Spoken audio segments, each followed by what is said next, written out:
3월 15일 말씀 묵상을 시작하겠습니다. 오늘 말씀은 욥기서 16장 1절부터 17절까지의 말씀입니다. 욥의 친구들은 욥의 고난을 계속해서 죄의 결과라며 욥을 정죄하였습니다. 엘리바스의 두 번째 변론도 마찬가지였습니다. 이러한 변론에 대한 욥의 답변이 오늘 본문도 계속해서 이어집니다.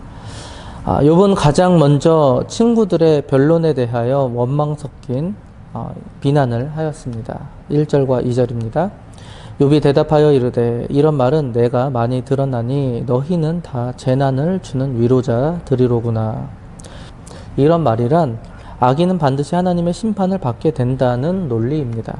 그리고 지금 하나님의 심판을 받고 있는 욥을 악한 자라고 정죄했던 논리였습니다. 너희는 다 재난을 주는 위로자들이로구나. 친구들이 앞서 욥을 비판하고 정죄하기 위해서 사용했던 말을 다시 욥 자신이 그의 친구들에게 사용하고 있는 그런 부분이죠. 즉 욥은 그의 친구들이야말로 욥의 어려운 처지를 고려해 주기는커녕 도리어 해를 끼치는 악인들이라고 말하고 있는 것입니다. 3절입니다. 헛된 말이 어찌 끝이 있으랴. 내가 무엇에 자극을 받아 이같이 대답하는가.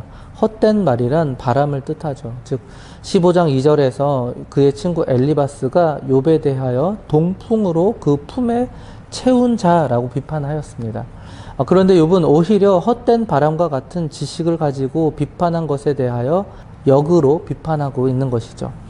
4절입니다. 나도 너희처럼 말할 수 있나니 가령 너희 마음이 내 마음 자리에 있다 하자. 나도 그럴듯한 말로 너희를 치며 너희를 향하여 머리를 흔들 수 있느니라. 나도 너희처럼 말할 수 있나니 앞서 엘리바스는 자신이 욥의 처지에 있다면 어찌어찌 하겠다라고 말하였죠. 그러나 그것은 욥의 고난을 겪어보지 못한 자로서 그런 할 수 있는 말이 절대로 아니었습니다. 이 때문에 욥은 너무나도 기분이 상했던 것이죠. 이에 대하여 역으로 욥 자신도 친구들처럼 말할 수 있다라는 것이죠. 욥 자신도 그들 못지않게 적당한 미사여구나 정연한 논리를 동원하여서 그들의 잘못을 따지고 공격할 수 있다라는 것입니다. 너희를 향하여 머리를 흔들 수 있느니라. 유대 사회에서 머리를 흔드는 행위는 악의에 찬 그런 즐거움의 몸짓 또는 다른 사람의 몰락에 대한 조롱의 몸짓입니다. 즉 욥은 자신도 친구들과 입장이 뒤바뀐다면 친구들처럼 얼마든지 조롱할 수 있다라는 거예요. 5절입니다. 그래도 입으로 너희를 강하게 하며 입술의 위로로 너희의 근심을 풀었으리라. 그러나 적어도 자신은 위로와 동정을 잃지는 않을 것이라는 그런 욥의 입장입니다. 입술의 위로로 너희의 근심을 풀었으리라. 그러니까 욥이 진정으로 원하는 것은 바로 사랑의 위로였던 것입니다. 욥은 이처럼 엘리바스를 비롯한 친구들의 변론이 바르지 못했음을 지적하였죠. 그가 받은 상처의 깊이가 얼마나 큰지를 말해 주었습니다. 그리고 이제 욥은 그 대상을 친구들에게서 하나님으로 바꾸고 자신의 심경을 토로하였습니다.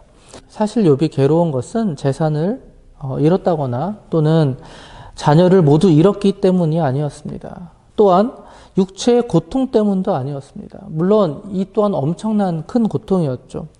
그러나 가장 큰 고통은 뭐니 해도 자신의 문제를 해결해 줄 것으로 신뢰했던 하나님의 침묵 때문이었습니다. 날마다 하나님과 관계했던 그 사이가 멀어진 것 같은 그 느낌이 괴로웠던 것이죠. 하나님이 침묵하시는 것에 대해서 욥은 더 절망하고 있었던 것입니다. 6절입니다. 내가 말하여도 내 근심이 풀리지 아니하고 잠잠하여도 내 아픔이 줄어들지 않으리라. 욥은 말을 해도 안 해도 그 고통은 줄어들지 않았습니다.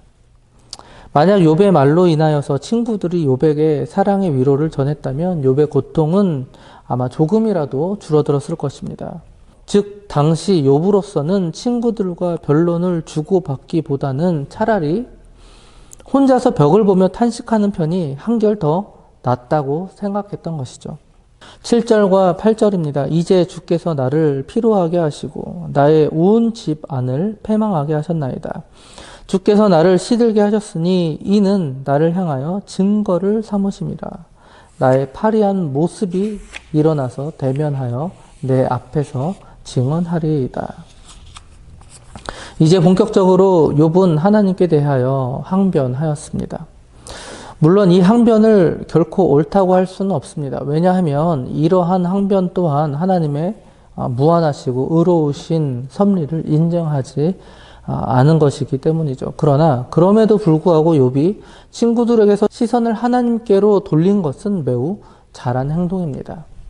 힘들다고 토로할 대상이 없다면 차라리 하나님 앞에 토로하는 것이 더 낫기 때문이죠.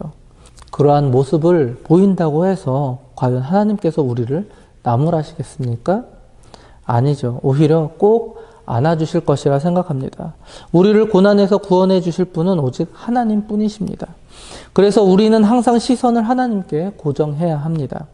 물론 가장 좋은 태도는 고난 가운데서도 하나님 앞에 한탄하는 모습으로 나아가는 것이 아니라 하나님의 의로우신 섭리를 끝까지 신뢰하고 인정하는 태도로 잠잠히 나아가는 것입니다.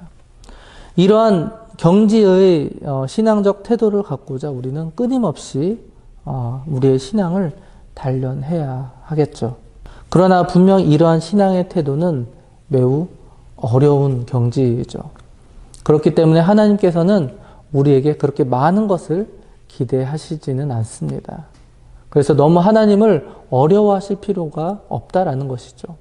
하나님께 토로하십시오. 정말 너무나도 힘든 문제가 있다면 그냥 하나님 앞에 토로하시기 바랍니다. 이것이 바로 우리들에게 최선이라는 것입니다. 9절입니다. 그는 진노하사 나를 찢고 적대시하시며 나를 향하여 이를 갈고 원수가 되어 날카로운 눈초리로 나를 보시고.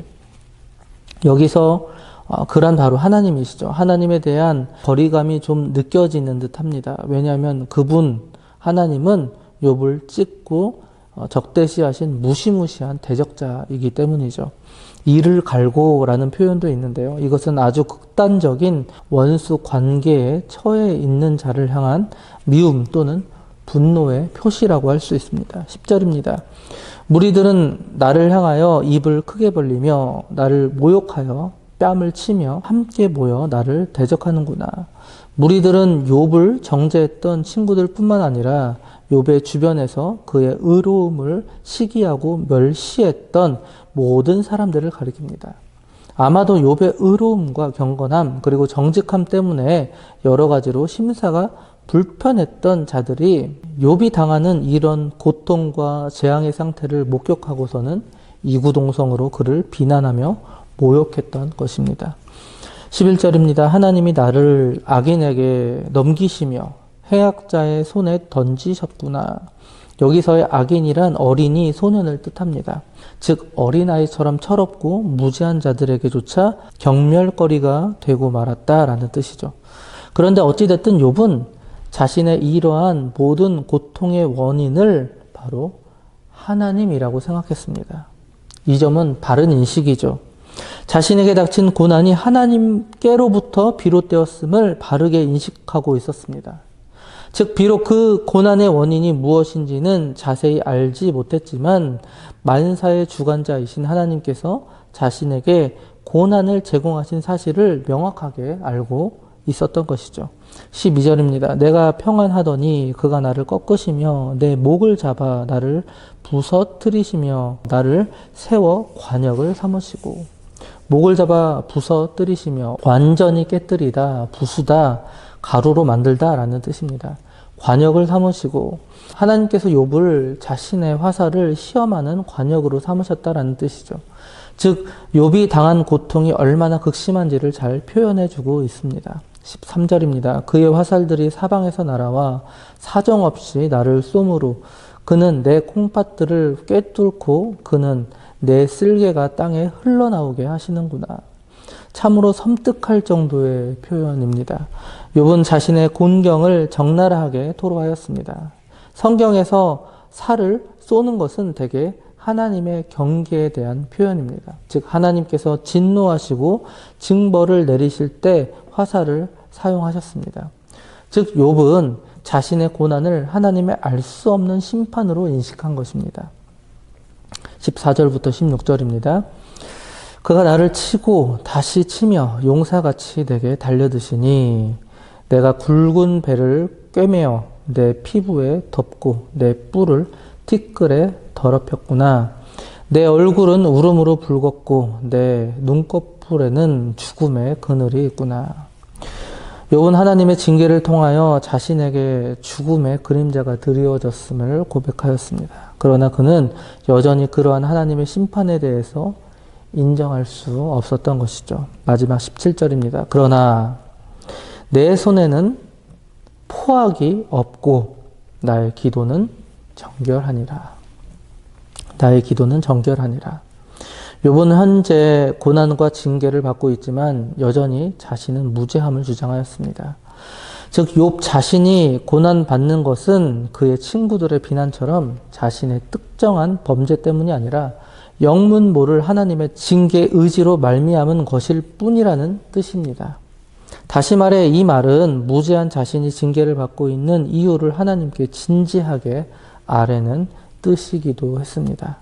사랑하는 성도 여러분, 하나님께서 하시는 모든 것들이 정답입니다.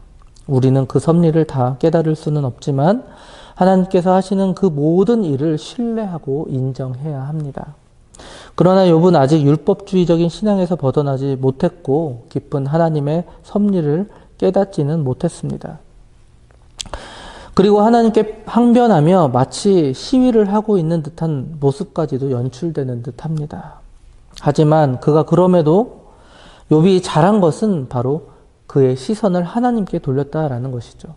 제발 그 이유라도 알려달라고 간절히 애원하고 있는 모습입니다. 사랑하는 성도 여러분, 우리도 마찬가지입니다. 오직 하나님께 답이 있습니다. 그래서 우리의 시선은 오직 하나님께로만 향해 있어야 할 것입니다. 오늘도 이해할 수 없는 섭리 속에서 우리의 시선을 하나님께로 고정하시는 저와 장자 가족들 되시기 바랍니다.